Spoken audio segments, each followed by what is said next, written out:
Good evening, folks. Before I dive into this story, I just want to make one quick note. The names of the people involved here, I've changed them around a bit, just to make it easier for everyone to follow along without getting tangled up in the details. The real names, of course, are kept private, as they should be. This isn't about pointing fingers. It's about what happened and what it teaches us. All right, let's get right to it. This all took place back in 1995 in a little town called Georgetown, Texas, just a stone's throw north of Austin, where the land flattens out into those endless rolling hills dotted with live oaks and the kind of blue skies that make you forget winter ever existed. Picture it, FM 971, that dusty county road winding through the countryside like a vein through the heart of Williamson County. There, tucked away on a modest spread of about 40 acres, sat the Delgado family's farm. Not one of those massive operations you see in the movies. Mind you, no, this was the real deal. The kind of place where the soil's been worked by the same hands for generations, turning out row after row of corn that sways like golden waves in the summer breeze, and a small herd of maybe 30 head of Angus cattle grazing lazy under the midday Sunday. Miguel Delgado was the man at the center of it all. 50 years old that summer, built like a ranch hand who'd wrestled more than his share of steers. Broad shoulders, calloused hands the size of dinner plates, and a quiet way about him that spoke louder than words ever could. He'd wake before dawn every day, pull on his faded Levi's and that old Stetson cowboy hat, the brim curled just so from years of sweat and sun, and head out to the fields. Miguel wasn't one for small talk. He'd tip his hat to neighbors at the feed store in town, maybe nod hello at Mass on Sundays, but mostly he let his work do the speaking. Corn planting in the spring, baling hay in the fall, mending fences when the wind decided to play rough, that was his rhythm, steady as the tick of a grandfather clock. Folks around Georgetown knew him as the guy who could fix a busted irrigation line with nothing but baling wire and prayer, and he never complained. Not even when the droughts hit hard and turned the creek beds to cracked earth. Then there was Rosa, his wife of 25 years, 47, and still turning heads at the county fair, with her quick laugh and that long black hair she wore in a loose braid down her back. She worked days at the little sewing shop downtown, Miss Etta's Needle and Thread, right on the square where the courthouse clock chimes every hour. Rosa could mend a prom dress or hem a pair of work pants faster than you could say hallelujah, and she'd do it all while humming those old mariachi tunes, the ones with the trumpets that make your heart swell, like you're back in some dusty cantina south of the border. Home was her kingdom, though, the kitchen smelling of fresh tortillas sizzling on the comal, pots of pozole bubbling on the stove come Sunday after church. She'd sing to the radio while chopping onions or folding laundry, her voice light and warm, chasing away the shadows that sometimes crept in with the evening chill. Rosa was the glue, the one who remembered birthdays and made sure the kids said their prayers before bed. Faith wasn't just a Sunday thing for her. It was woven into every stitch, every meal, every goodnight kiss. Their oldest, Sophia, she was 22 that year, fresh out of Texas State with a degree in history clutched under her arm like a shield against the world. Strong-willed girl, Sophia was, with her father's quiet determination and her mother's fire in her dark eyes. She'd taken a job at the local library, shelving books and helping kids with their homework, but her real dream, opening up a little school right there in Georgetown, teaching the old folk dances, the zapateado, the jarabe tapatio to the next generation, keeping those rhythms alive before they faded like echoes in the wind. Sophia had a way of diving deep into stories, you see. She'd lose hours poring over yellowed maps or faded photographs in the library's back room, piecing together the ghosts of Texas's past. She was the one who dreamed big, who saw the farm not just as dirt and sweat, but as a chapter in some grander tale. And on weekends, you'd find her at Street, Helen's Catholic Church, the big stone one on University Avenue with the bells that peal like thunder on feast days, organizing the youth group or practicing her steps in the parish hall, her skirts swirling like autumn leaves. And then there was Luis, the baby of the family at 16, all gangly limbs and restless energy that could light up a room or set it on edge, depending on the day. Smart as a whip. That boy top of his class at Georgetown High, acing algebra without breaking a sweat, but oh, he He had that teenage fire, the kind that makes you pedal your mountain bike down the steepest ravine just to feel the rush, or sneak a swig of your old man's tequila from the cabinet to impress the crew at the creek. Luis was forever tinkering in the barn, fixing up that beat-up Schwinn he'd pieced together from junkyard parts, dreaming of the day he'd trade it for a pickup truck with mud flaps and a rumble that turned heads on Main Street. He wasn't mean-spirited, mind you, just testing boundaries like boys do, pushing against the fences his folks had built so carefully around him. Church was a mixed bag for Luis. He'd fidget through homilies, whispering jokes to his buddies in the pew behind. But come Fiesta de San Juan in June, he'd be right there in the middle of it, face painted with saints' colors, dancing around the bonfire with the rest of the town, the air thick with the smoke of piñatas bursting open like secrets spilled under the stars. The Delgados were pillars at Street Helens, no doubt about it. That church, with its vaulted ceilings and stained glass windows depicting the Virgin of Guadalupe in hues of emerald and gold, was their second home. Father Morales, Juan Morales, he was 58 and as steady as the Rio San Gabriel that wound through town, knew them by name, by story, by the way they showed up every Sunday with a covered dish for the potluck or a box of canned goods for the food pantry. The Fiesta de San Juan that year, just before the rains hit, was something special.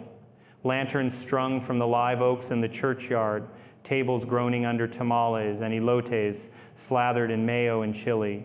Kids chasing fireflies as the mariachi band struck up Cielito Lindo. Miguel stood off to the side, nursing a bottle of Shiner Bock, his hat shadowing eyes that crinkled with rare amusement as Rosa pulled Sophia into a whirl of skirts and laughter. Luis, ever the showman, tried his hand at the guitar, plucking strings he half knew, drawing cheers from the crowd even when he missed a note. It was nights like that that made the hard days bearable, the community knit tight, faith humming like a low chord beneath it all, reminding everyone that in a place like Georgetown, where the horizon stretched forever and the nights cooled your skin like a blessing, life had a way of holding steady. But summer in Texas, as we all know, doesn't let you forget who's boss. Late July of 1995, a storm rolled in from the Gulf like it had a grudge, thunder rumbling low and mean, lightning cracking the sky into jagged pieces, winds whipping up to 60 miles an hour that bent the corn stalks double and turned the creek into a muddy torrent. Rain came down in sheets, 3 inches in an hour, flooding the low spots and turning the road into a river of red clay. The Delgados hunkered down in the old frame house, the one with the tin roof that drummed like a heartbeat under the downpour. Miguel paced the porch, shotgun in hand, in case the twisters touched down tornado warnings, blaring from the radio inside, while Rosa lit candles before the family altar, a simple wooden shelf with a crucifix, a statue of the Sacred Heart, and a vase of wilting bluebonnets from spring. Sophia read by flashlight some dog-eared novel about the Alamo, and Luis sprawled on the couch, headphones clamped over his ears, blasting Metallica to drown out the roar. By morning, the storm had moved on, leaving behind a world washed clean but battered the barn roof, peeled back like a sardine can, fences splintered into matchsticks, and the cornfield a sopping mess that take weeks to dry out. Miguel was out before the coffee was cool, wading through ankle-deep muck in his rubber boots, assessing the damage with that grin set to his jaw. The cattle were spooked, huddled against the windbreak of cedars, lowing uneasily as if they sensed something amiss beyond the weather. He spent the day hauling debris, chainsawing fallen branches that blocked the gate, his shirt plastered to his back with sweat and rain. It was late afternoon, with the sun slanting gold through the clouds, when he headed to the root cellar, the old one dug into the hillside behind the house, a cool earthen bunker for potatoes and onions, lined with rough stone walls that dated back to his grandfather's time. That cellar had always been a place of quiet work, shelves sagging under jars of salsa and pickled okra, the air thick with the scent of damp soil and aged wood. But the storm surge had shifted things, water seeping in through cracks, mud sluicing down the steps like chocolate syrup gone wrong. Miguel grabbed a shovel and a lantern, figuring he'd dig out the worst of it before nightfall. He was knee-deep in the slurry, prying at a collapsed shelf, when his boot hit something solid, not the soft give of dirt, but a dull thud, like striking iron buried under time. He scraped away the muck, layer by layer, his breath coming steady despite the ache in his shoulders, until the edge of a rusted chest emerged. About 2 feet long, maybe 1.5 feet high, the kind of thing you'd see in pirate tales but weathered to oblivion, hinges pitted with rust, the lock long since rusted shut. Miguel paused there, lantern held high, casting flickering shadows that danced like ghosts on the walls. He'd lived on this land his whole life, 50 years of plowing the same furrows, mending the same gates, and never seen hide nor hair of anything like this. Curiosity tugged at him, that rare spark in a man who trusted routine more than surprises. He wedged the shovel under the lid, muscles straining as he levered it open with a groan of protesting metal. Hinges screamed like banshees, and a puff of stale air escaped, musty, ancient, carrying a faint whiff of salt and decay, like something dredged from the Gulf rather than buried in Texas dirt. Inside, nestled in a bed of rotted burlap, lay 2 things. A small wooden statue, no bigger than a loaf of bread, carved rough but deliberate, a serpent coiled sinuous around a cross. The wood darkened to near black, eyes inlaid with what looked like bits of green glass that caught the lantern light and gleamed unnaturally. And beside it, a leather-bound journal, its cover cracked and peeling, pages brittle as autumn leaves, scripted in a looping hand of Old Spanish that Miguel couldn't make heads or tails of. He hauled the chest out into the daylight, setting it on the grass like an offering, wiping grime from his hands on his jeans. The statue felt heavier than it should, cool to the touch even in the humid air, and as he turned it over, he noticed faint carvings along the base symbols, maybe, or letters worn smooth by time. The journal fared no better. Flipping it open revealed ink faded to ghosts, words clustering like secrets whispered in the dark. Miguel wasn't one for books. His reading stopped at seed catalogs and the sports page of the Austin American-Statesman, but something about it nagged at him, a whisper of unease that settled in his gut like bad coffee. He carried the lot back to the house, chest under one arm, the weight pulling at him more than its size warranted. Rosa was in the kitchen, stirring a pot of frijoles when he trudged in, tracking mud across the linoleum. "What in the world, Miguel?" she said, crossing herself quick as a blink, eyes widening at the sight of the statue. He set it down on the oilcloth table, told her the tale of the storm and the fine, his voice low and matter-of-fact, like recounting a busted fence post. Sophia wandered in from the living room, drawn by the murmur, her library shift done for the day, a stack of returns under her arm. At 22, she had that scholar's hunger, the kind that lights up when old things surface. "Let me see that," she said, pulling up a chair, her fingers careful as she lifted the journal. The Spanish was archaic, she noted, right off 17th or 18th century maybe, the script flowing like rivers on a map. Words jumped out: serpiente, snake, cruz, cross, phrases about depths and chaos, invocations that twisted her tongue even as she sounded them out silently. Luis slouched in last, fresh from a bike ride, hair matted with sweat, snagging a cold Dr. Pepper from the fridge. "What's this, Dad? Buried treasure?" He poked at the statue with a grin, but pulled back quick, rubbing his finger like it had been stung. The room felt a touch cooler then, though the windows were open to the breeze, and the fluorescent light over the sink buzzed faint, flickering once as if straining against an unseen weight. No one said a word about it, not Miguel, wiping his brow with a bandana, not Rosa, who busied herself with plates for supper, not Sophia, already lost in the pages, not Luis, who shrugged it off and headed to his room with the soda. But that night, as the family gathered around the table, tortillas steaming, carne guisada, rich with cumin and garlic, the air held a subtle shift, like the hush before a summer squall. Sophia couldn't let it go. After dishes, with the crickets chorusing outside and the cattle settling in the pasture, she took the journal to her room, the little one at the back of the house, with the slanted ceiling and posters of Frida Kahlo taped to the walls. The statue she left on the mantel in the living room, next to the family photos.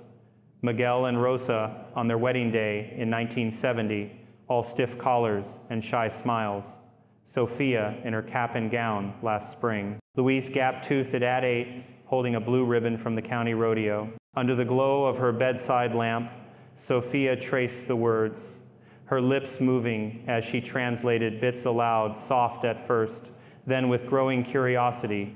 En las profundidades del mar, donde la luz no alcanza, the serpent awakens, guardian of the abyss. It was poetry, almost laced with scripture echoes she recognized from Father Morales' sermons. Leviathan from the book of Job, that great sea beast God tamed with a glance, but here it twisted, praising the chaos, calling to something unbound. She read on into the small hours, the house creaking around her like an old ship at sea, until her eyes burned and the words blurred. When she finally snapped the book shut, the clock read 2 a.m, and a strange hush blanketed the farm. No crickets now, no distant hum of the highway. Down the hall, in the room she shared, with the faint scent of her brother's cologne and the posters of BMX jumps, Luis stirred in his sleep, mumbling something low and guttural that wasn't English or Spanish, but a hiss, like wind through dry grass. In the kitchen, the faucet dripped once, twice, then spat a thin stream of water that carried a briny tang, though the well drew fresh from aquifers miles deep in the limestone. And in the living room, by the mantel where the family pictures smiled frozen in time, the statue gleamed a trick of moonlight, perhaps, but its glass eyes seemed to follow the shadows as they pooled in the corners.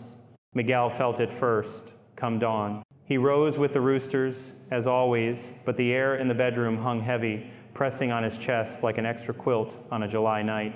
Rosa beside him slept sound, her breathing even, but when he swung his legs over the bed, his bare foot brushed something cold on the floorboards, a puddle, small but insistent, soaking through the rug. Water from the storm, but the roof held firm and the windows were sealed tight. He mopped it up with a rag, chalking it to imagination, and headed out to the barn. The Stetson pulled low against the rising Sunday. The cattle were restless again, milling in the corral, their eyes rolling white as if scenting a predator on the wind. One old cow, Bessie, she calved on this land a dozen times, lowed pitiful, pressing her flank against the fence as if begging for release from some inner torment. By breakfast, Sophia shared her finds over plates of huevos rancheros, the yolks runny and golden, salsa sharp on the tongue. It's from the colonial days. I bet some Spanish friar or ranchero who settled here when Texas was still Nueva España. Look at this passage. It's like a ritual calling on the Lord of the deep to rise against the order of creation. Her voice carried that excitement, the thrill of unearthing history, but Luis snorted into his orange juice. Sounds like bad poetry, sis. Or one of those horror flicks Dad hates. Miguel grunted, forking eggs with focus, but Rosa paused, her fork midway to her mouth, a shadow crossing her face. Be careful with that, mija. Old things like that. They carry stories we don't always want to hear. Sophia waved it off, promising to take it to the library tomorrow, maybe scan the pages for experts in Austin. But as she spoke, the light bulb over the table popped soft, a filament giving way, and the room dimmed for a heartbeat. The statue on the mantel seeming to shift ever so slightly, its serpentine coil catching the edge of the shade. That was the beginning. You see the quiet unraveling like a thread pulled loose from a well-worn seam. The Delgados went about their days as Texans do. Miguel in the fields, wrestling the irrigation pump back to life, water gushing in arcs that caught the rainbow. Rosa at the shop, her sewing machine whirring through bolts of calico for the fall quilts. Sophia at the library, recommending Lonesome Dove to a rancher with a far-off stare. Luis pedaling hard down the trails behind the high school, dirt kicking up in clouds that stung his eyes. Evenings brought them together again, the radio tuned to the Rangers game, crackling with home runs and strikeouts, the scent of Rosa's carnitas frying crisp, street Helens called on Wednesday for adoration, the family kneeling in the dim nave, rosaries clicking like rain on stained glass, Father Morales' voice a soothing baritone intoning the mysteries. But the journal lingered, Sophia stealing moments to decipher more. Tales of a friar in the 1700s, shipwrecked off the coast, who carved the statue from driftwood, washed ashore, believing it a sign from God or the devil, depending on the light. Invocations to Leviathan, not as foe but ally, a force to shatter the chains of heaven's decree. She shared snippets at supper, her eyes alight, oblivious to the way the air thickened, the way Luis picked at his food, his usual chatter subdued, or how Miguel's gaze drifted to the mantel more often. The statues form a dark sentinel amid the family relics. One night, a week after the storm, Sophia read aloud again, this time in the living room, the family half listening as the TV flickered with Walker, Texas Ranger, chuckling in the background. Y la serpiente se enreda en la cruz, liberando las aguas del caos eterno. The words rolled off her tongue, archaic and melodic, and for a moment the room held its breath. Then, a flicker, the lampshades trembling as if from a draft, though the windows were shut tight against the chill. A low hum rose from the floorboards, not quite a buzz, more vibration you felt in your teeth, and from the corners of the room, where shadows pooled like spilled ink, came a faint rustle, dry scales on wood. Or just the house settling? The TV static spiked, Chuck Norris's voice warping into a growl, and Luis bolted upright from the couch, his face pale. What the heck was that? But Sophia laughed it off, closing the book. Old house tricks, nothing to it. Miguel didn't laugh. That night, as he lay beside Rosa, the ceiling fan whirring lazy overhead, he stared into the dark, the weight of the farm pressing down the 40 acres that had been his father's, his grandfather's, a legacy of sweat and sacrament. Sleep came fitful, dreams of churning seas, where cornfields drowned and cattle thrashed like souls in torment.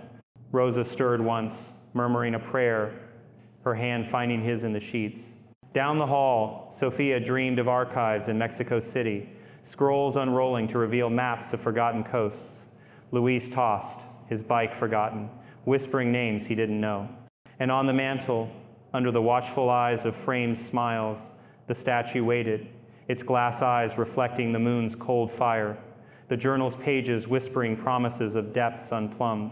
Days blurred into the heat of August, the sun baking the earth to brick, temperatures pushing 95 in the shade. The corn tasseled early, promising a bumper crop if the rains held off just right. Miguel drove into town for parts at the co-op, the truck's AC blasting cool against his neck, radio tuned to Case Country, George Strait crooning about Amarillo by morning. Rosa threaded needles at the shop, gossiping with Miss Etta about the new Walmart edging in from Round Rock, how it might spell trouble for the little stores on the square. Sophia cataloged donations at the library, her mind half on the journal tucked in her bag, puzzling over a passage about the beast that coils in the void, awaiting the call of the unworthy. Luis aced a pop quiz in history, ironically, on the Spanish missions, but skipped practice for the football team, riding out to the old quarry instead, skipping rocks across the stagnant water, feeling a pull in his chest like homesickness for a place he'd never been. Suppers stretched long that month, the table, a confab of small victories and gripes, the pump holding steady, a customer stiffing Rosa on a bill, Sophia's dance class filling up with 10 kids already. Luis grounded for sneaking out to a bonfire party where the beers flowed freer than good sense. The statue stayed put, a curiosity more than a concern, dusted weakly by Rosa's cloth. But the flickers persisted, lights dimming at odd hours, a chill draft snaking under doors on sweltering nights, the cattle lowing past midnight as if stalked by coyotes that never showed.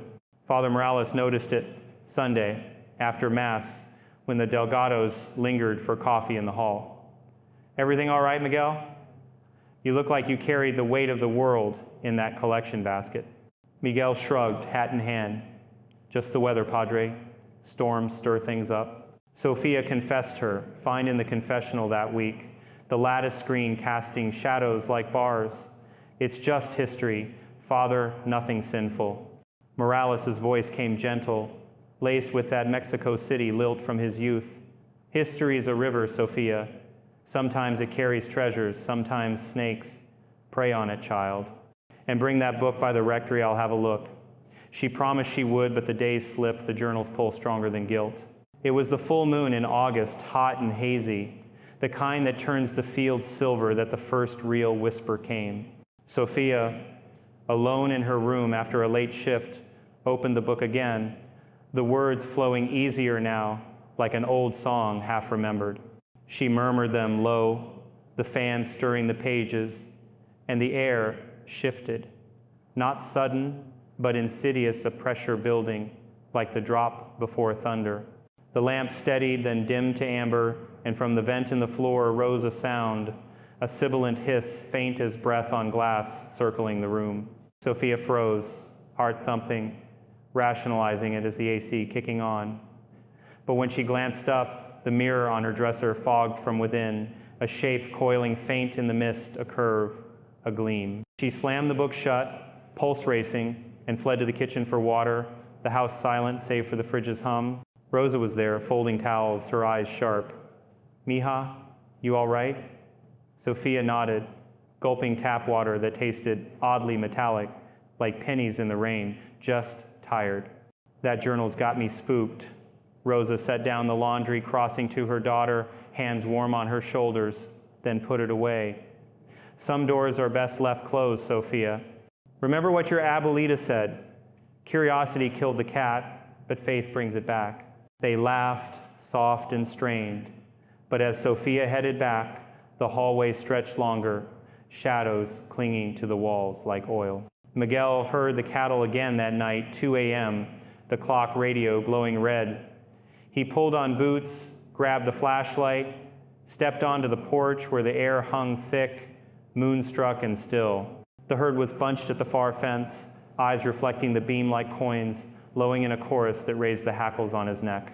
No predators, no loose dogs, just unease, primal and deep. He scanned the dark, the corn whispering secrets, and for a split second swore he saw movement. A ripple in the rows, sinuous and low, gone when he blinked. Shaking it off as moon madness, he returned inside, locking the door firm, a habit from city days long past. The next morning, over coffee black as sin, Sophia announced she'd take the journal to Father Morales after work. He'll know what to make of it. Luis, nursing a hangover from who knows where, smirked. "Yeah, probably exorcise it with holy water and a guitar solo." The family chuckled, tension easing like a knot undone. But as Sophia gathered her things, the statue caught her eye. Had it moved? Closer to the edge of the mantel, the serpent's head angled toward the hall.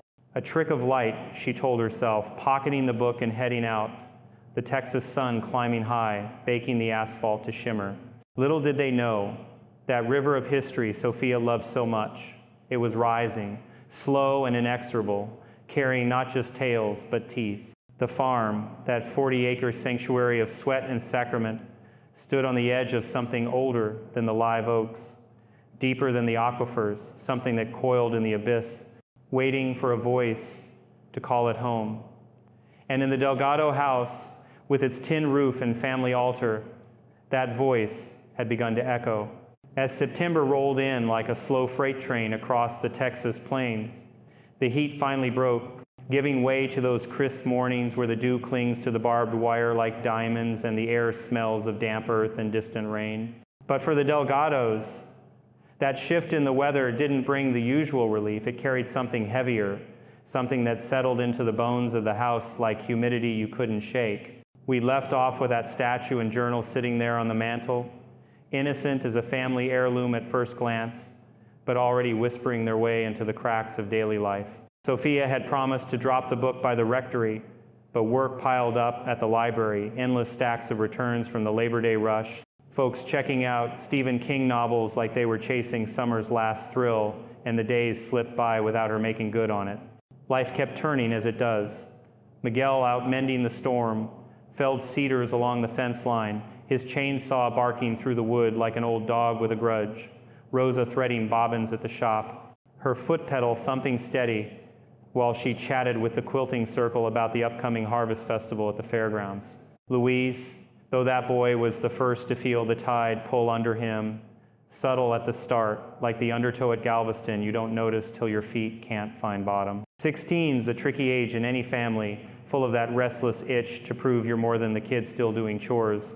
But Luis had always channeled it outward, bombing trails on his bike, trading barbs with his buddies at the Dairy Queen drive-thru, eyes on the horizon where the blacktop met sky. School kicked back in after Labor Day, Georgetown High buzzing with the squeak of lockers and the roar of the band practicing Sweet Caroline for the Friday lights. Luis threw himself into it, algebra drills in homeroom, shop class where he welded a birdhouse that actually stood level, Football tryouts where Coach Ramirez barked orders like a drill sergeant, pushing the JV squad through suicides till their cleats carved ruts in the turf.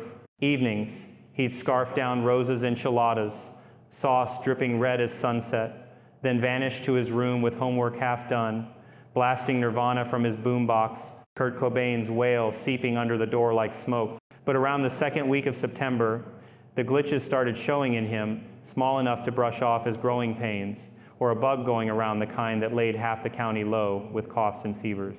He'd come home from practice with his helmet tucked under his arm, face flushed not just from sprints but something deeper, a pallor edging his cheeks like he'd been out in the chill wind too long.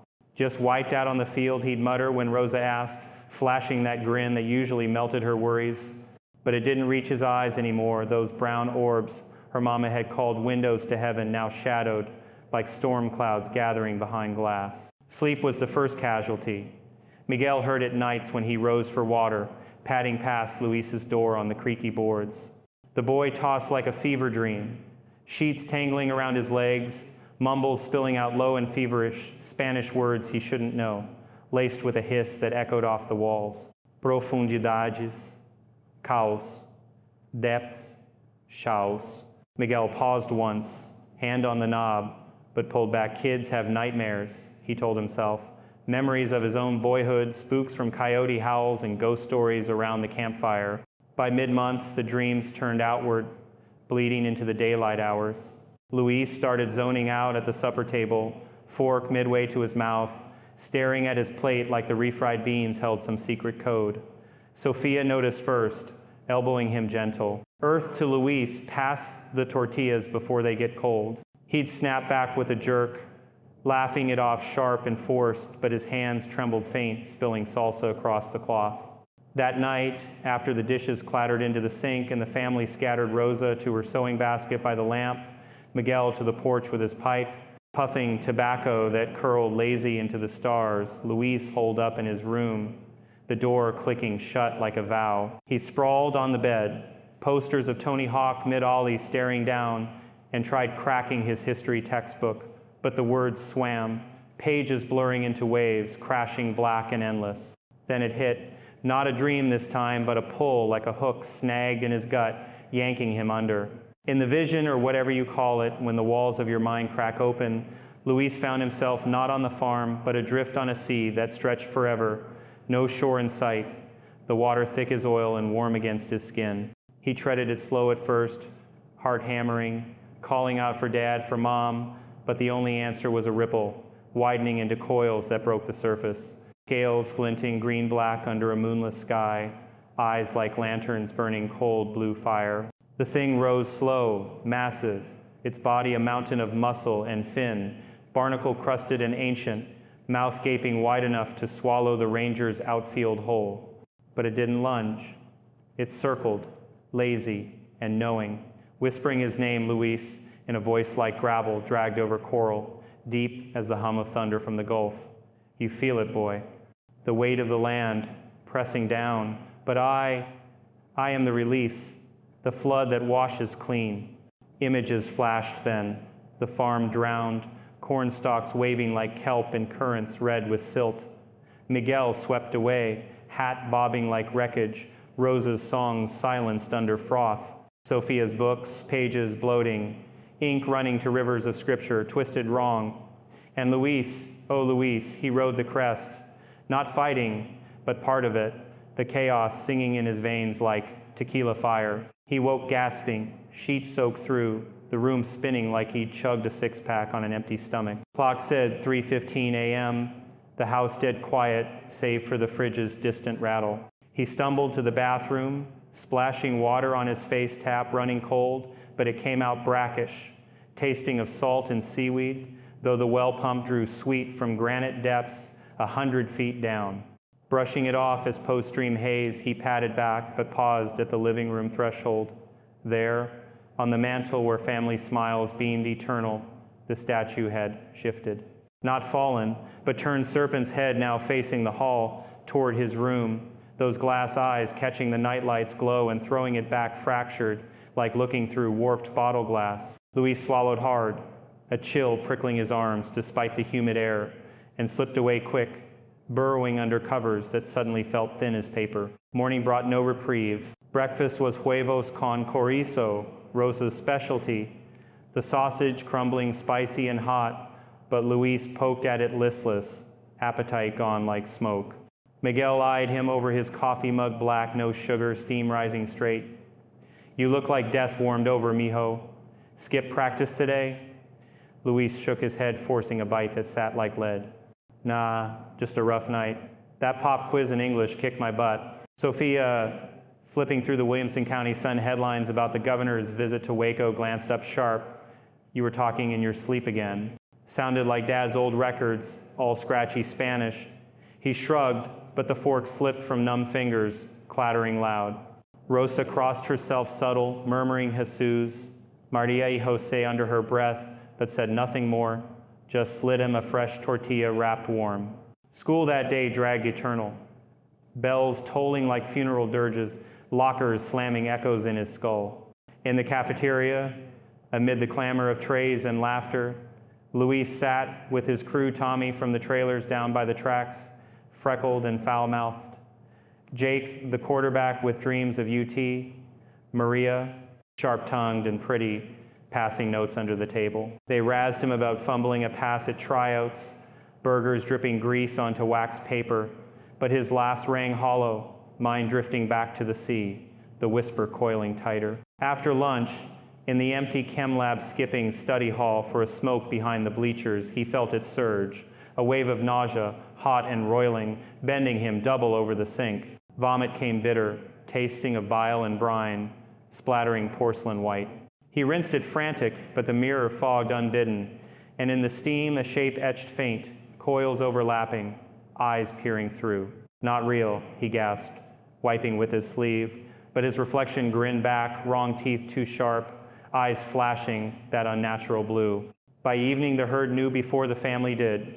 Miguel was in the corral, tossing hay bales from the truck bed, 80-pounders landing soft in the feeder when the Angus turned skittish, bunching tight against the rails, nostrils flaring wide.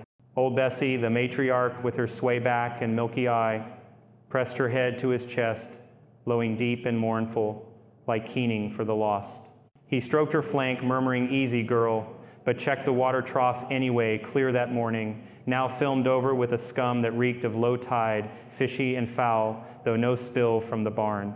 Shaking his head, he drove the truck back, gravel crunching under tires, and found Luis on the porch steps, staring at nothing, fingers tracing patterns in the dust, loops, and curves that matched the statue's carve. "Help your old man with the milking?" Miguel asked, killing the engine. Luis blinked slow, rising like a sleepwalker, but as they walked to the barn, the boy stumbled, catching himself on the fence with a hand that bled sudden a splinter. No, the wood smooth as glass.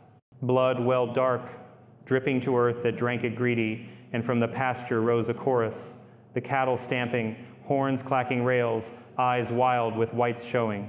One young bull, Rojo, usually docile as a lamb, charged the gate, splintering a board with a crack like gunfire, foam flecking his muzzle. Miguel grabbed the rifle from the cab, firing a warning shot skyward, the report echoing flat across the fields. Rojo wheeled, snorting steam, but collapsed mid-stride, legs buckling, blood trickling from nostrils and ears, pink froth bubbling, eyes glazing over in seconds. Dead. Just like that. No fever, no bloat, nothing a vet could pin on paper. The vet came at dusk, old Doc Harlan in his dusty Suburban, stethoscope dangling like a noose. He poked and prodded Rojo's carcass under the floodlights, the air buzzing with flies already. The family gathered silent on the porch, Rosa clutching her rosary, beads clicking soft. Sophia with arms crossed tight, Luis, pale as milk, avoiding the scene. Heart gave out, Harlan muttered, finally, wiping his brow with a bandana striped red. Or poison? Maybe nightshade in the hay? Run tests tomorrow, Miguel, but these things, they happen. He drove off into the twilight, taillights fading like embers, leaving the air thick with questions unspoken. That night the dreams clawed deeper. Luis bolted awake at midnight, drenched again, but this time the whisper followed him out, hissing from the vents, slithering under the bed like a draft gone feral. He crept to the kitchen for water, feet cold on linoleum, and there it was. The statue, not on the mantel, but on the dining table, dead center amid the salt shaker and pepper mill, as if placed deliberate by hands unseen. How? Doors locked, no one up wandering. He reached tentative, fingers brushing the wood, cool, slick, pulsing faint like a vein under skin, and yanked back as a jolt shot up his arm, numbing it to the elbow. From the statue's carved mouth came a sound, not creak or groan, but a voice layered and low. Luis, ven a mí, come to me. He fled to his room, slamming the door, barricading with his dresser, but sleep evaded, the walls closing in with pressure like diving too deep without tanks. Dawn found him hollow-eyed at breakfast, Rosa pressing a plate of migas, corn tortillas scrambled with eggs and onions, but he pushed it away, stomach churning. Not hungry, Mom. She touched his forehead, no fever, but her eyes held that mother's knowing, the one that sees storms before clouds gather. Sophia, heading out with a journal, finally tucked under her arm. Rectory after my shift, I swear, pause, squeezing his shoulder. You need to talk, Hermanito, about the dreams? He nodded vague, but when Miguel laid a hand on his back, calloused, palm warm, Luis flinched hard, a shudder rippling through him like current.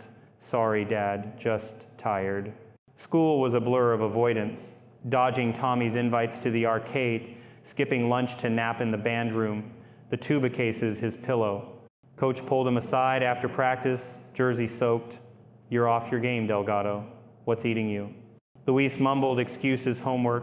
Bike chain snapped, but the field lights hummed wrong in his ears, posts bending like reeds in wind.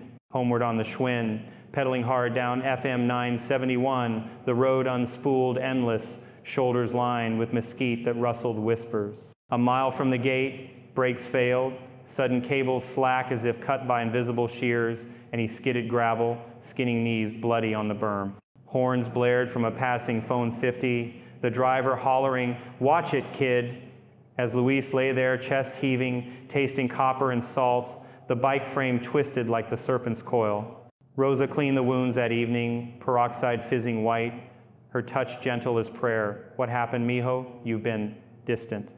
He met her eyes then, dark and searching, and the words tumbled, the dreams, the sea, the voice that knew his name like an old sin. She listened stone still, then crossed herself triple, pulling him into a hug that smelled of lavender, soap, and worry.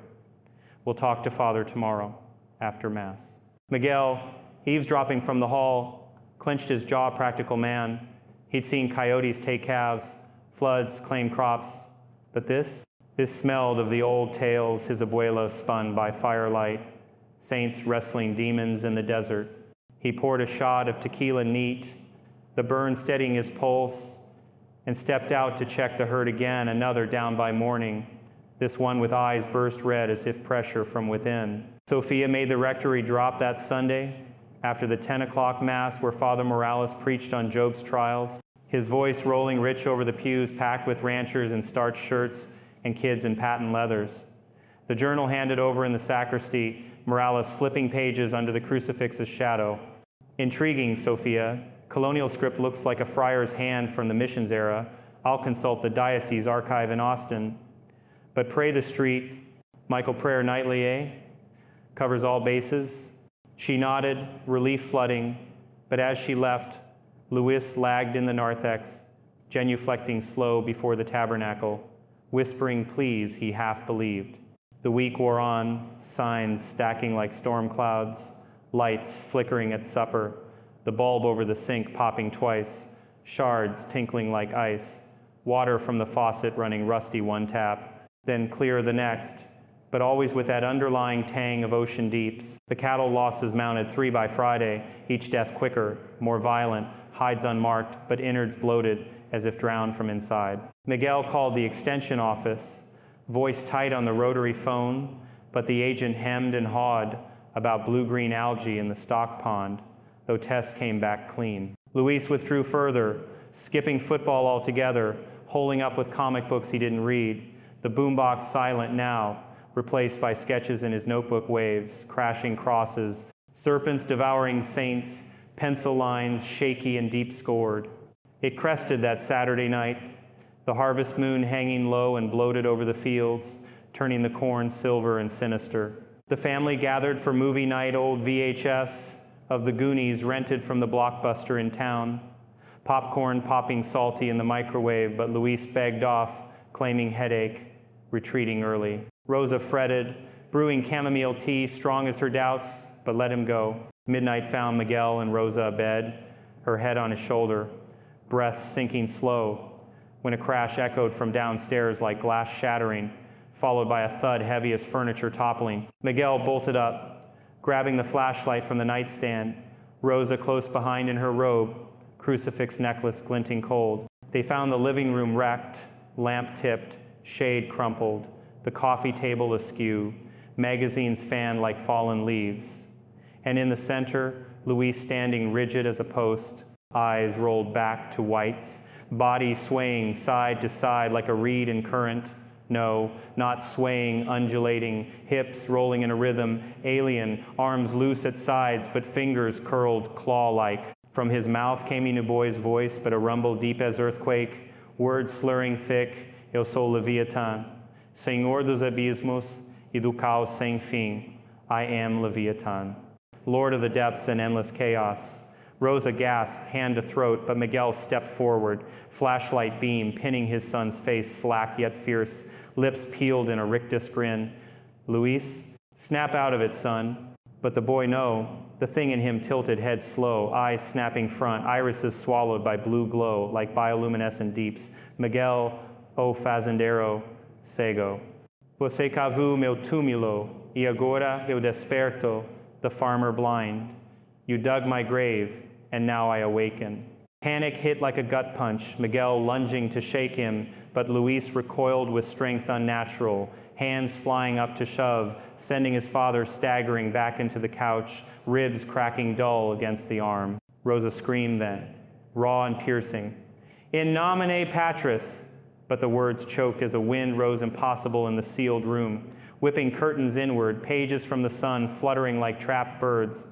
The statue, somehow back on the table amid the mess, trembled, base scraping wood with a screech.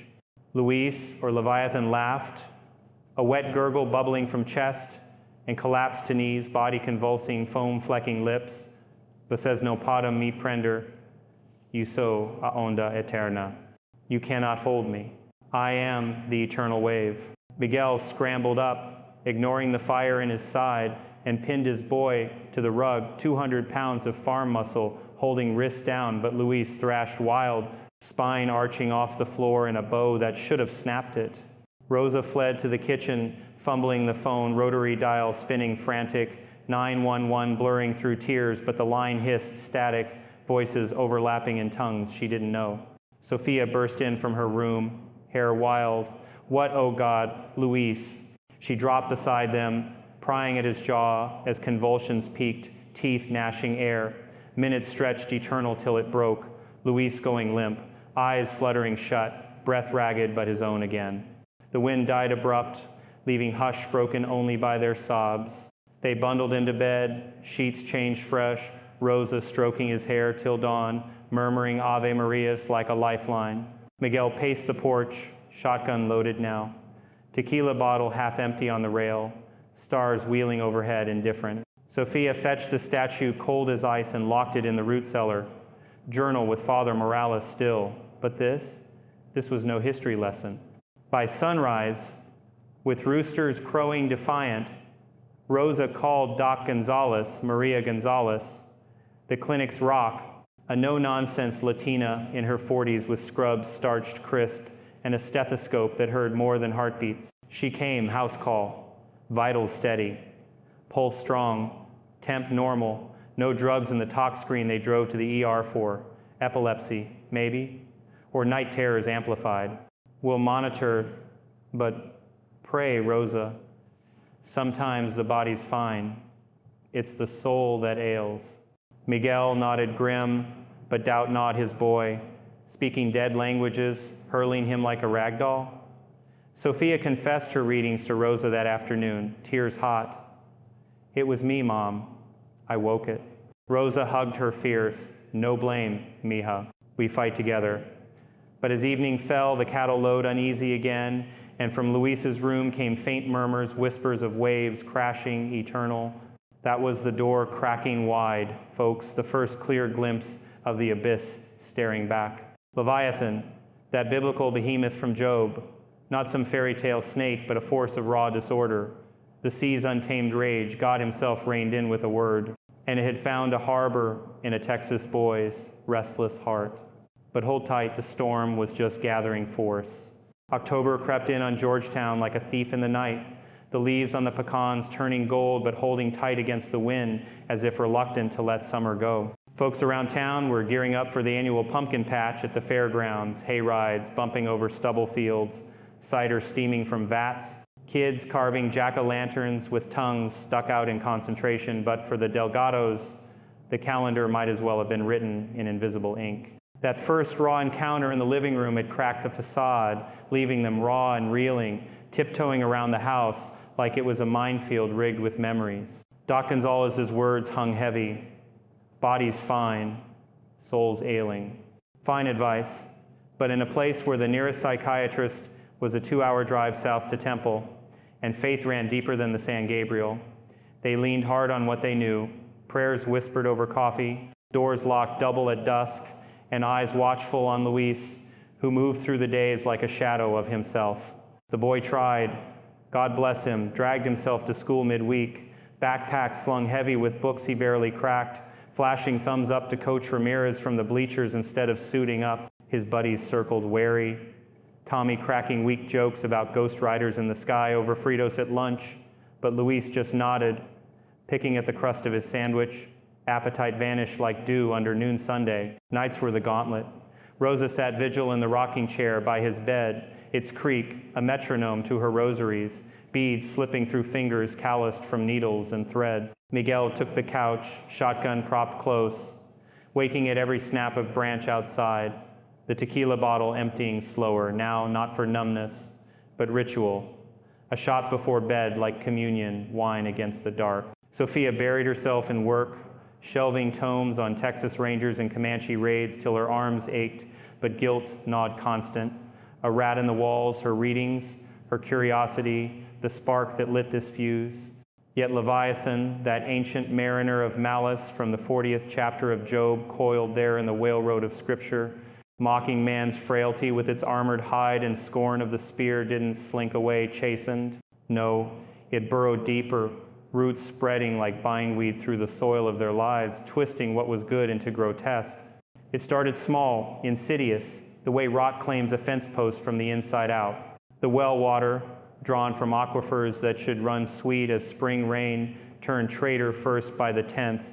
When Rosa filled the stockpot for Aro's con polo, it gurgled out cloudy, laced with a reek of brine and kelp, sharp enough to curl the nose hairs. Must be runoff from the storm, Miguel grumbled, hauling buckets from the rainwater cistern instead, but tests at the co-op came back pure. No minerals, no contaminants, just H2O that lied with every sip. The cattle suffered worse, down to 20 head by month's end. The survivors gaunt and hollow-eyed, refusing feed tossed fresh from the loft. Miguel found another at dawn one Tuesday, sprawled in the mudlot with flanks heaving, froth bubbling from nostrils thick as sea foam, eyes ruptured vessels turning the whites to crimson blooms. He put it down himself, the 30 to 30 cracking solemn across the empty acres, echo rolling back like judgment. Sophia felt the shift next, subtle as a draft under the door on a windless day. Her passion for the past, that fire that fueled late nights with dog-eared volumes on the friars' marches and the ghost ranches of the Brazos, curdled overnight into obsession laced with dread. It began with dreams, not the vivid slashes of Luis's visions, but slow seepages, like ink bleeding through blotter paper. She'd wake in her room, the slanted ceiling pressing low, sheets twisted around legs as if she'd run a marathon in place, mouth dry with the taste of salt spray. In sleep, she wandered not libraries, but labyrinths of coral and bone, walls etched with runes that twisted scripture, psalms drowned in verses of blood tides, the Red Sea parting not for Moses, but to swallow him whole. And always, a figure at the edge, a man, a shadow, cloaked in scales that shimmered wet, voice murmuring her name like a lover's secret, Sophia, seeker of truths buried, come, drink from the font forbidden. She'd bolt upright, lamp flooding yellow, heart jackhammering against ribs, and reach for the Bible on her nightstand, King James. Leather cracked from high school confirmation, but the pages stuck. Glue of damp air? No, just the house breathing heavy. By the 15th, the dreams bled into waking hours. At the library, amid the hush of oak shelves and the tick of the circulation clock, Sophia's mind wandered mid-catalog. A patron's query on local lore, anything on the old Spanish land grants. And suddenly, unbidden, words spilled from her lips, not her own. The grants were chains forged in Madrid's fire, but the land remembers the old gods, the ones that swam before the cross came. The woman blinked, book clutched tight. Excuse me? And Sophia flushed crimson, stammering apologies, blaming eye strain from the fluorescence. But alone in the stacks later, tracing spines with fingers that trembled, she pulled a volume on Philistine myths. Why that, when folklore was her beat? And pored over plates of Dagon, fish god of the coastal shrines, half man, half mullet, idol toppled by the ark in the temple at Ashdod, belly to earth in defeat. The text blurred, letters swimming into waves, and a chill coiled her spine, not fear, exactly, but hunger. A thirst for the worship's false, the good book warned against, the pull of knowledge that scorched like stolen fire. She hid it at first, shame burning hot as the cast iron skillet Rosa used for pancakes. Suppers grew strained theater, plates passed with forced chatter about the high school's homecoming float. A papier-mâché longhorn painted Aggie maroon, but Luis picked at his carne asada, eyes downcast, while Sophia spun tales of dusty archives in San Antonio, voice pitching odd on certain words, depths, altars, offerings, drawing Miguel's brow to furrow deep. Rosa, ever the sentinel, caught the thread one evening after grace when Sophia lingered over her tea, staring into the cup as if scrying tea leaves. Mija, you've got that look like your abuela when the cards spoke too loud. Sophia waved it off. Just tired, mom back-to-back story hours with the Rugrats, but Rosa's hand lingered on hers, warm and probing. Promise me, if the shadows grow, you tell. We're in this arc together. The farm, that 40-acre heartbeat of the Delgado's world, began to wither under the siege, as if the land itself recoiled from the poison seeping up. The corn, knee-high by Labor Day and promising ears fat as wrists, yellowed overnight stalks curling brittle, tassels drooping like hanged men, kernels shriveling to husks before the silks could form. Miguel walked the rows at dusk, boot soles crunching dead leaves that should have greened weeks, hence the irrigation lines he'd patched post-storm gurgling, futile, spraying arcs that evaporated before kissing soil. Curse of the drought, he muttered to the empty furrows.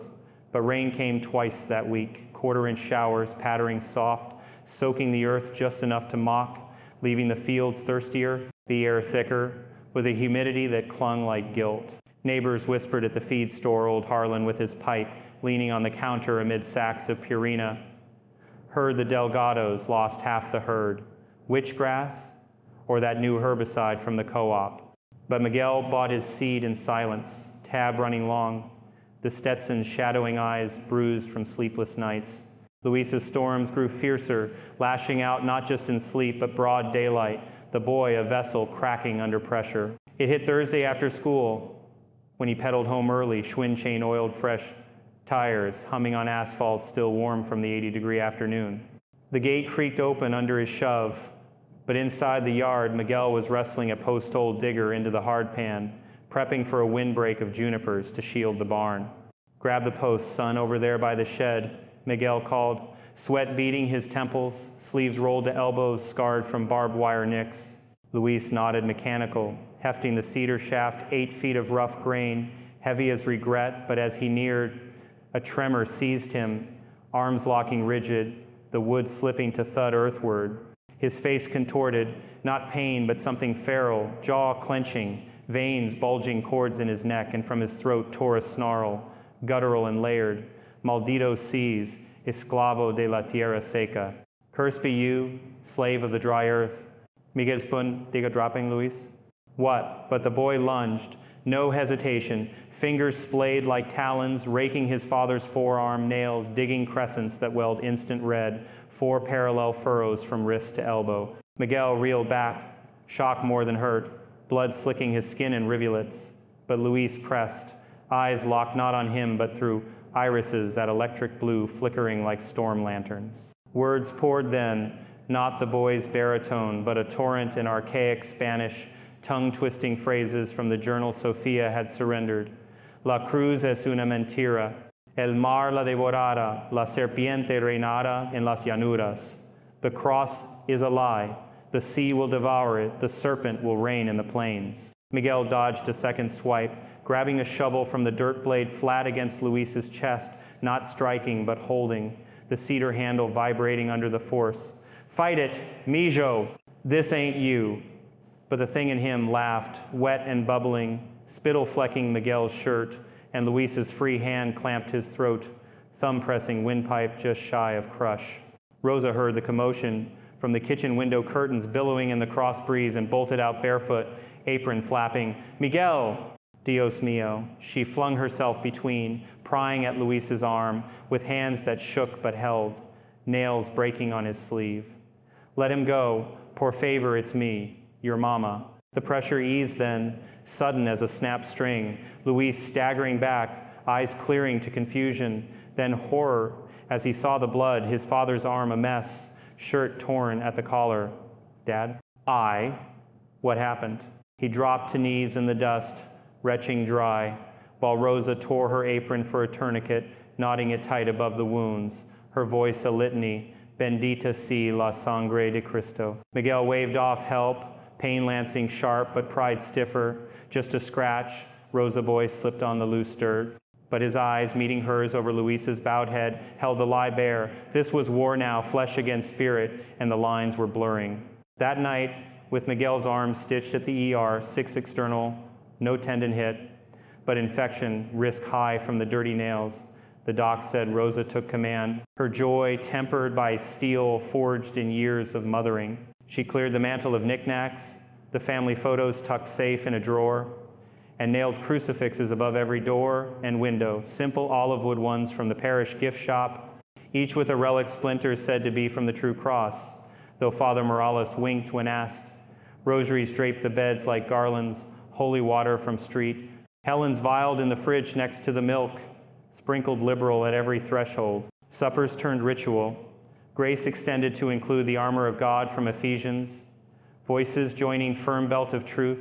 Breastplate of righteousness, while plates of Rosa's mole poblano steamed rich with chocolate and chills, a comfort laced with defiance. She sang then, not the mariachi reels of old, but hymns deep and dirge-like, Salve Regina, her soprano threading the air like silver wire, chasing shadows from the corners where they pooled thicker now, inkier, reluctant to flee. Miguel cracked under the weight slower than a live oak in freeze, but crack he did, tequila shots doubling after the ER, the bottle from the cabinet draining to quarter by week's end. Each pour a measured rebellion against the helplessness gnawing his gut. He'd sit on the porch, swing after dark, the chains creaking rhythmic, pipe smoke wreathing his face in veils that hid the tears, pricking rare.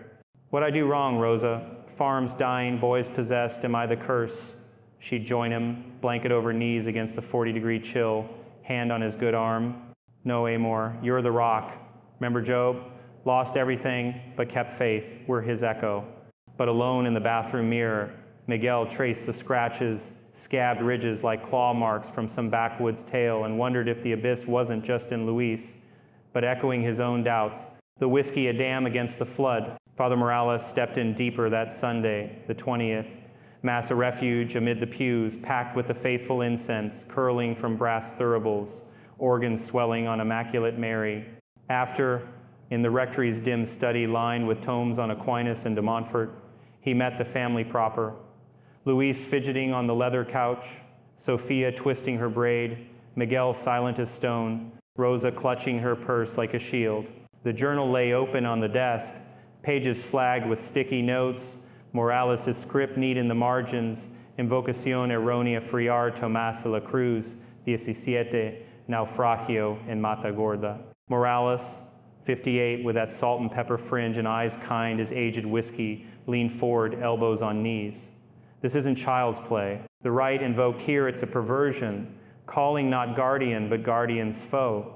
Leviathan, yes, from Job, the chaos beast God questions into submission. But this friar, shipwrecked, half mad, he twisted it to rebellion, and now he trailed, gaze on Luis, who met it steady for the first time. Blue flicker absent, but echo lingering. Signs point to oppression, maybe possession. We need the bishop's ear. He made the call that afternoon, rotary phone to his own ear in the empty church, the crucifix above the altar, watching. Bishop Daniel Flores, up in Austin's grand edifice with its marble floors and murals of martyred saints, listened grave 52, a Texan born with a drawl that masked his Oxford theology. Juan, I've seen your reports from the city days. If it's what you suspect, we'll authorize, but discreet, no press, no county sun-stirring pots. Prep the family, I'll send the right book. Morales hung, crossing himself, and drove out to the farm that evening, gravel popping under his Oldsmobile's tires, the sun dipping red behind the hills. He gathered them in the living room statue, long buried in the cellar, under salt and prayer, and spoke plain. This is spiritual warfare, friends. Not Hollywood flames and spinning heads, but a battle for the soul. Luis, you're the field. We'll till and sow with Christ's name. But all of you, fast Fridays, confession weekly, the full armor. He blessed them then, stole and vial in hand, holy water hissing faint on brows, oil anointing Luis's temples, with chrisms scented of olive and balm. Word spread quiet in Georgetown's web, whispers at the beauty parlor where Rosa got her ends trimmed, nods at the Piggly Wiggly checkout when Miguel bought extra candles. Pray for the Delgados, Miss Etta murmured to her circle, scissors nicking steady. But the isolation bit deep. No casseroles came calling, no how you holdens over the fence, folks kind but spooked. Crossing streets when Luis biked past, the Schwinn's bell tinkling like warning. Sophia's dance stream stalled, the community center space she'd eyed for lessons sitting empty. Parents pulling kids after rumors of bad juju at the farm. She channeled it into research instead, sneaking diocese files. Morales slipped her cases from the 30s, a dust bowl haunting in Lubbock where drought demons drove a sharecropper to the bottle's end. But each page fed the hunger, Dagon's shadow lengthening. That Philistine deceiver, toppled in 1 Samuel, yet rising in her mind as tempter of the learned, promising esoterica that burned bright as forbidden fruit. The chaos peaked, All Hallows Eve ironic, that vigil of saints amid the pumpkins glowing on porches town-wide. Costume tots traipsing door to door for Snickers and Skittles under street lamps strung with orange lights. The Delgados shuttered early, windows taped against the chill, 45 degrees, doors barred with salt lines Morales prescribed. Trick-or-treat knocks echoed muffled, Rosa slipping bowls of candy out via the storm door. God bless, little ones. Her voice thin through the crack, but inside, the air turned leaden by 9. The radio static on cut folk hour warping fiddles into wails. Luis paced his room, walls papered in faded Metallica, posters now seeming to leer, and the surge hit like a breaker, body seizing mid-stride, slamming to the carpet with a thud that shook the floor joists. Sophia, in the hall with a tome on Apocrypha, heard the crash and rushed in, Luis. But he rose unnatural, spine cracking pops like knuckles, face a mask of scales in the lamplight's trick. Through him spoke not just Leviathan's rumble, but a chorus layered with a sibilant lilt like waves lapping pilings. Ego sum Dagon, piscis Dei, culter profundorum. Et tu, Sophia, filia veritatis, adorabis me in templis perditis.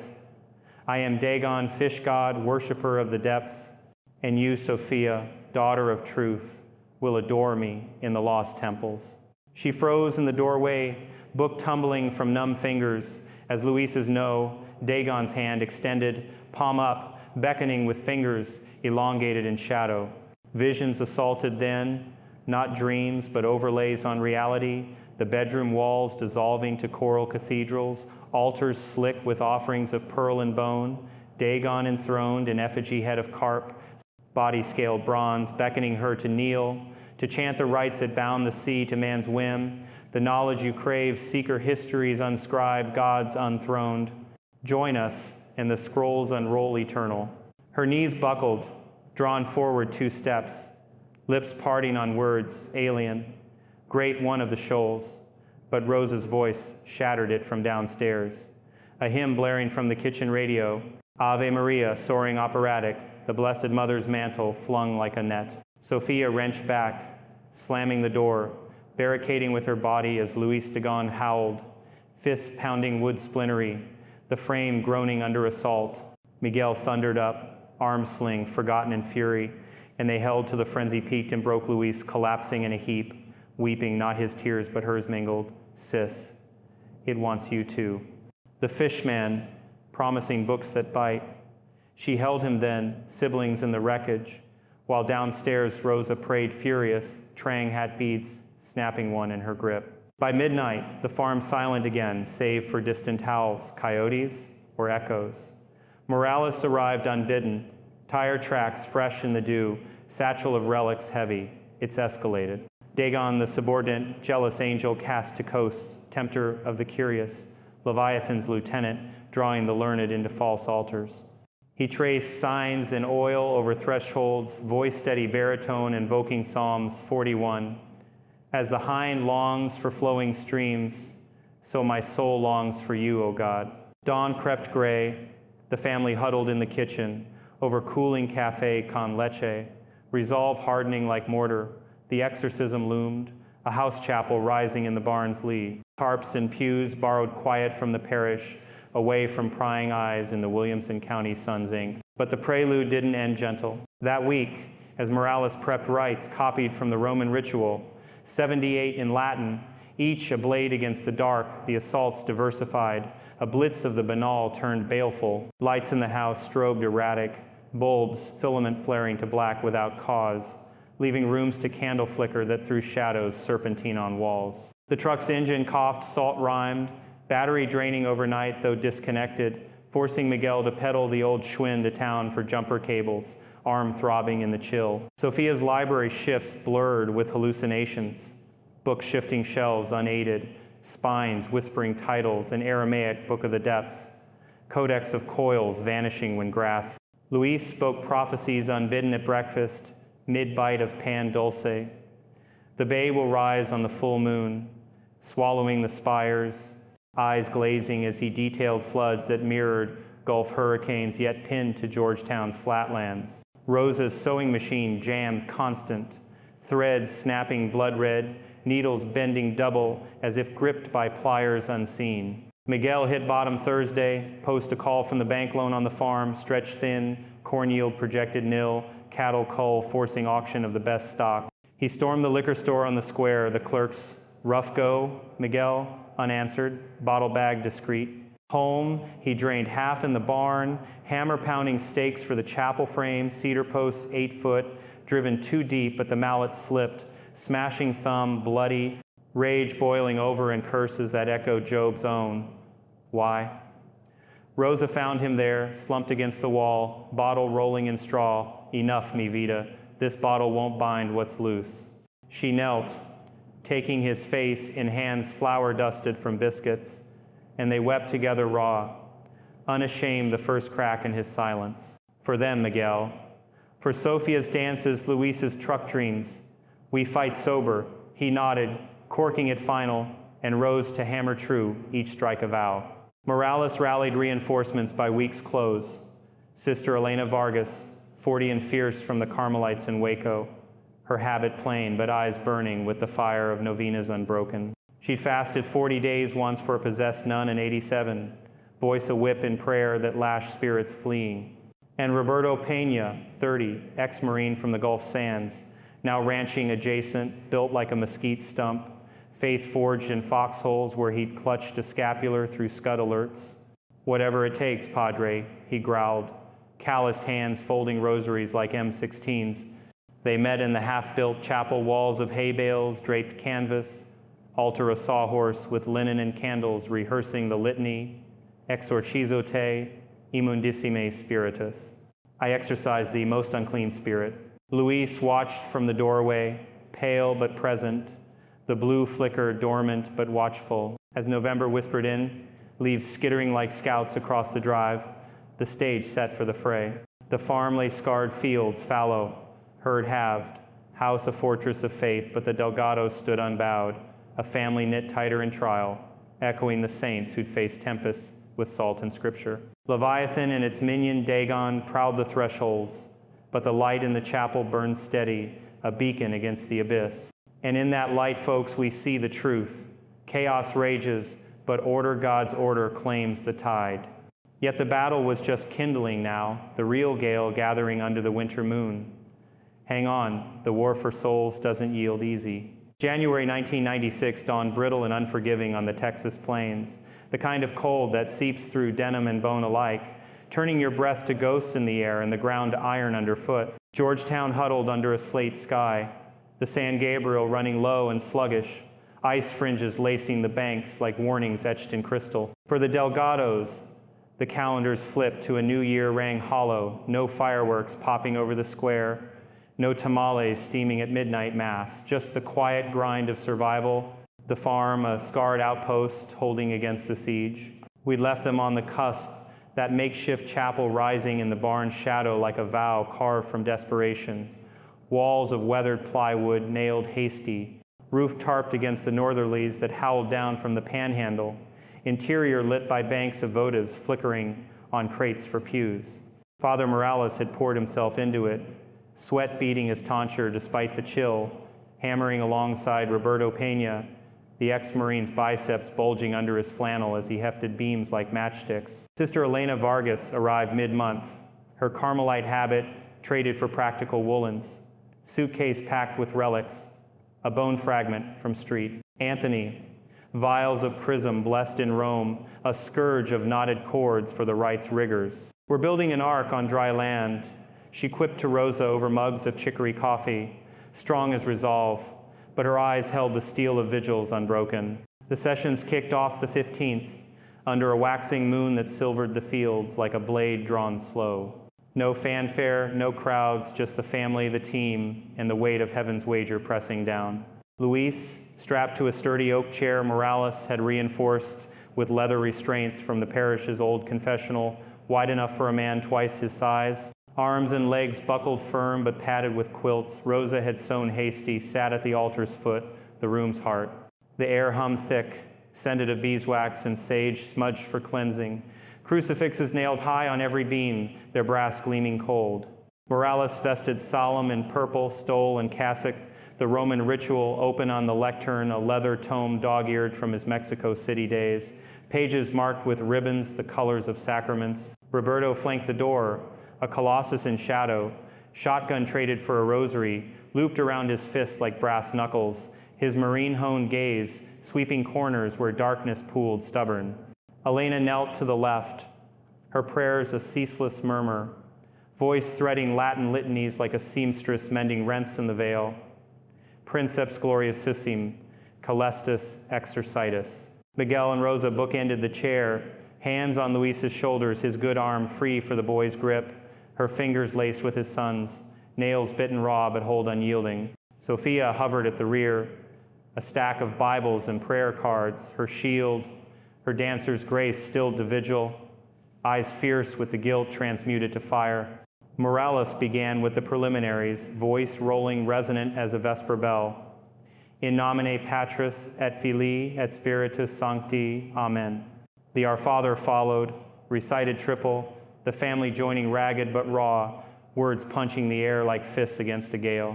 Luis twitched at the start, eyelids fluttering but held quiet, sweat beading his brow despite the 40-degree bite seeping through cracks. Then the litany of saints, names cascading like a river in flood.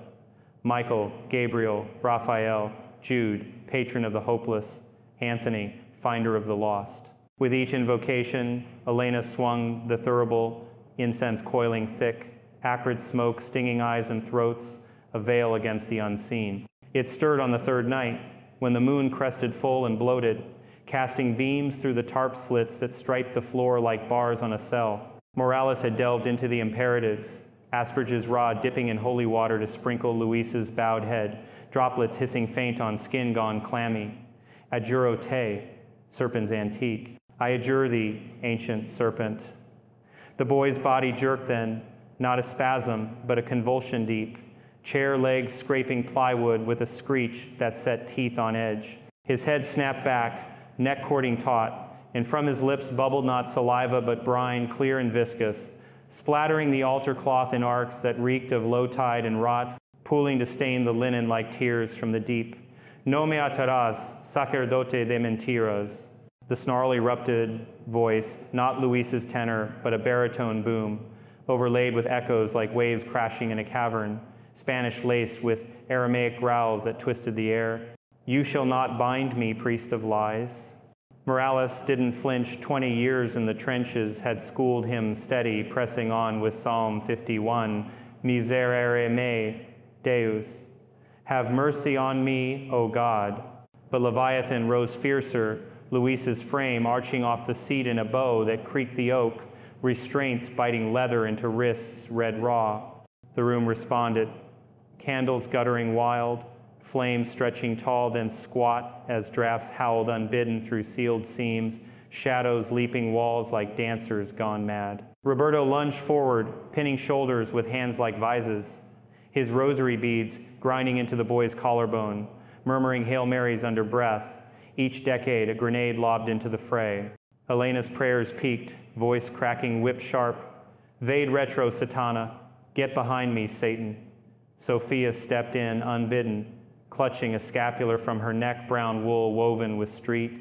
Benedict's metal and draped it over Luisa's chest, the fabric smoking faint where it touched, threads charring black. Rosa, oh Rosa, she became the anchor then, her soprano cutting the chaos like a lighthouse beam. As Leviathan thrashed, foam flecking Luisa's chin in salty froth, she launched into Pescador de Hombres, the old fisherman's hymn from her Abuelita's repertoire, voice steady as the rios flow. Tu has venido a la orilla, you have come to the shore. The words wrapped the room, a net cast wide, and for a breath the convulsions eased, the brine slowing to drips. Miguel gripped harder, knuckles white, whispering, fight, Mijo, remember the bike rides, the stars over the pasture, his voice gravel thick with unshed tears. The farmer's calluses rasping on his son's shirt, but the respite shattered. Luisa's eyes snapped open, white swallowed by that abyssal blue, pupils dilated to voids, and the gale's renewed tarp roof billowing inward, dislodging a cross that clattered altar ward, splintering on impact. Morales invoked the nails then, relics from a passion play in San Antonio, 3 iron spikes, said to echo Calvary's thrusting them crosswise over the chair, their points grazing air inches from Luisa's brow. Per haec signa egredere, by these signs depart, Leviathan recoiled, body coiling fetal, but countered psychic, a barrage not of force but memory, tailored, cruel. To Morales, it whispered first soft as confession, but venom-laced, the Mexico City case from '84, the girl, child he'd failed to save, her seizures peaking in screams that echoed his doubts, the bishop's rebuke still stinging like salt in wounds. The priest faltered, stole slipping from shoulders, voice catching on, et spiritus sancti, knees buckling to the cold floor. Juan, you let her drown in the light. Weak vessel, you.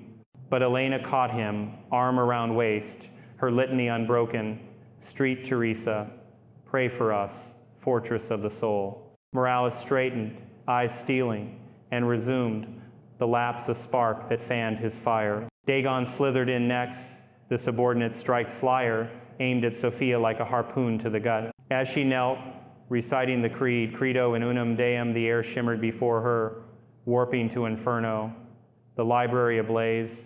Shelves buckling under flames that devoured not paper but knowledge volumes on the missions curling to ash, her dance tomes igniting in bursts of red silk, the community center's floor buckling to reveal not stage but abyss, waves lapping hungry, your thirst, scholar quenched in my archives, where truths don't fade but fester eternal. Kneel, and the fires part. Sophia gasped, vision blurring tears, hands clawing the scapular till threads snapped, but she countered visceral. No, the light, you fear the light. She thrust forward, palms on Luis's knees, and belted the Magnificat Mary's song of the lowly raised voice, cracking but climbing, the words a ladder out of the blaze. The illusion fractured, flames winking to smoke, but left her shaken, breath ragged. Miguel's hand finding hers in the dim. Strong, Sophia, like your mama's weave. The nights blurred into a gauntlet, sessions stretching 2-3 hours, the moon waning to sickle, then gone, replaced by stars pricking the tarp like accusations. Leviathan's assaults diversified, a demon's playbook of torment. Physical first, Luis's skin blistering where holy water splashed, welts rising like map lines of old coasts, weeping clear serum that evaporated to salt crusts, then auditory, the room filling with roars, not of beast but breaker, crashing phantom against the walls till ears rang and blood vessels burst in eardrums. Roberto, spitting crimson but holding post. Odors assaulted necks rotting fish heads piled in the corners, invisible but choking, forcing Elena to gag mid-prayer, her stomach heaving bile onto the floor before she rallied with Domini, non sum dignus. And the cold drops plummeting 20 degrees unbidden, frost rhyming the votive's brass, breath clouding thick as the room turned freezer, Rosa's fingers numbing blue on Luis's hand but grip iron. By the 25th, exhaustion carved hollows under eyes, the team rotating watches. Roberto hauling water from the house pump now running pure again, as if the well-repented brewing postum for the caffeine shy. Elena baking pan de muerto early, the sweetbreads anise a defiant warmth against the chill. Miguel confessed midweek in the chapel's corner, Morales' ear bent low. I see it in him. Padre, the rage I buried after Pa's heart gave out, the bottle calling when the crop failed. Am I feeding this? Morales absolved gentle. No, brother, it's the liar's mirror. Shatter it with thanks. And Miguel did, that night. As Leviathan prophesied doom, the dry lands will crack, and my waters will fill the fissures, swallowing your spires and silos. Miguel countered not with wrath, but gratitude, naming blessings aloud for Rosa's laugh that chases storms, Sophia's steps that spin joy, Luis's grin that lights the barn. The demon howled mockery, but the chair stilled, the brine drying to harmless crust. Sophia's trial deepened, Dagon's whispers evolving to seduction, visions of lost codices materializing in her lap, vellum scrolls unrolling to reveal the friar's full rite, diagrams of seals that bound not but beckon the deep, promising her school not of dance but divination, pupils enthralled to rites that wove history with heresy. Teach them the true currents, where crosses coil to crown. She'd shake it off, reciting genealogies from Luke to ground her mind, Abraham to David, line unbroken but the pull lingered, a vertigo that left her swaying post-session, Elena steadying with herbal tea, steeped in rue for clarity. Luis, in lucid gaps, squeezed her hand. Don't chase the ghosts, sis, they chase back. And she'd nod, vowing silent to burn her notes, the obsession's embers banked to glow, not consume. The statue resurfaced, the 30th impossible, buried under 3 feet of cellar soil, salted heavy, but it manifested mid-rite, materializing on the altar ledge, wood unmarred, eyes gleaming that verdant glass like fresh-cut jade. Leviathan crowed through Luis. My anchor, priest, you cannot sink. What swims eternal? Morales seized tongs from the smudge kit, long handled for coals, and plunged it into the central votive's flame, the wood catching reluctant, sap hissing as it charred, but flames danced blue at the core, unconsuming, the serpent's coil writhing in the heat like alive. Roberto doused it with a flask of holy water, steam billowing thick, the acrid reek mingling with incense to choke the throat, and it crumbled finally to ash that swirled floorward, tracing sigils in the dust, before Elena swept them to a tin and buried under the threshold cross. Weeks ground on, the new moon's dark, a fitting shroud for the war's nadir. Luis prophesied wilder, when the lover's day dawns red, the veil thins, and I flood the hearts echoing Valentine's approach, but the team pressed, rotating the rite's phases. Mornings for supplications to the Trinity, invoking the Father's creative word that tamed chaos at Genesis, afternoons for Christ's harrowing, the descent that bound the strong man, evenings for the Spirit's gifts, tongues of fire against the serpent's frost. Rosa's hymns evolve chorus, the family joining ragged. Two has Benito, swelling to fill the chapel, voices cracking harmony but holding. Miguel forwent the porch pipe, hands busy carving a new crucifix from storm-felled oak figure, rough but reverent, nailed above the door as talisman. February first brought a norther, winds gusting 50 miles an hour, rattling the tarps like sails in squall, but the session held, Morales' voice booming over the howl, ego te absolvo, I absolve thee. Leviathan weakened then, surges shorter, the blue in Luis's eyes fading to flecks, but rallied vicious, a telekinetic lash, crucifixes rattling loose, one glancing Sophia's temple to draw blood thin as a paper cut. She pressed cloth to it, reciting the breastplate prayer, Christ with me, Christ before me, and the air steadied, the assault breaking like foam on rock. The 14th dawned mild, a tease of spring in the 50s, the sun gilding the fallow fields, gold as if heaven approved. The final push gathered at dusk, moon rising fat and pink over the horizon, the chapel aglow with double candles, air electric with anticipation. Luis, gaunt but gaze clearing, murmured, I see it, Padre, the light breaking water before the straps tightened. Morales opened grand, the Athanasian Creed, words thundering against the rafters, the team encircling, hands linked in chain, Roberto's grip crushing, Elena's steady, Miguel and Rosa's intertwined, Sophia closing with fingers bloodied but bold. The imperatives peaked. Exi immunde spiritus, et da locum spiritui sancto. Depart, unclean spirit, and give place to the Holy Spirit. Leviathan surged apocalypse, Luis's body thrashing, cataclysmic, chair toppling sideward but caught by Roberto's lunge. The boy's mouth gaping to vomit, not brine but wind gales bursting forth, extinguishing half the flames, plunging the room to half light where shadows loom titanic. Volveré cuando la tierra se agoste. I will return when the land thirsts. The roar peaked, shaking the plywood walls, a crack spidering the altar plank, but Morales thrust the relic nails into the air, cruciform, in cruce salvamer. By the cross we are saved. Dagon whimpered last, a sibilant fade through Sophia's channel, the temples lost. Before winking to silence, the air popping, vacuum sudden. Then release. Luis collapsing limp in the chair, straps slacking, chest heaving ragged but free, eyes fluttering open to brown warmth, tears carving tracks through grime. Mom, the sea's gone. Just light now. The wind died absolute, candles reigniting spontaneous, flames steady gold. Hugs cascaded Rosa, crushing him close, Miguel's arms enveloping all, Sophia weeping into his shoulder. We got you, hermanito. Morales unvested slow, crossing himself triple, while Elena gathered ashes from the floor, Roberto righting the chair with a grunt that hid his own miss. Dawn crept rosy through slits, birdsong piercing the hush, the farm exhaling collective.